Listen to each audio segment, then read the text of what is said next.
భిక్షాటన. దేశంలో ఇప్పుడు లక్షలాది మంది దీన్ని ఒక వృత్తిగా ఎంచుకుని జీవనం సాగిస్తున్నారు. ఆశ్చర్యకరమైన విషయం ఏంటంటే, పగలంతా రెక్కల కష్టంతో కూలి పనులు చేసి సంపాదించే వారి కంటే భిక్షాటన చేసే వాళ్ల సంపాదన చాలా ఎక్కువగా ఉందని గణాంకాలు చెబుతున్నాయి. భిక్షగాళ్ల వద్ద తనిఖీలు చేస్తే లక్షలాది డబ్బు వారి సంచుల్లో బయటపడుతున్న సందర్భాలు కనిపిస్తున్నాయి.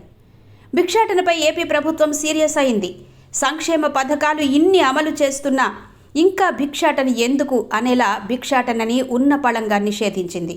ఇకపై యాచన చేయడం అనేది ఏపీలో కనిపించకూడదని ప్రభుత్వ పెద్దలు ఆదేశిస్తున్నారు.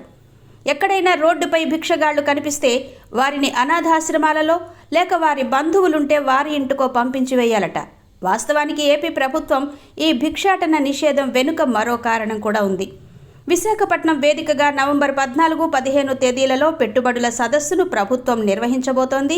ఈ సదస్సుకి విదేశాల నుంచి పెద్ద ఎత్తున పారిశ్రామికవేత్తలు, అతిథులు రాబోతున్నారు.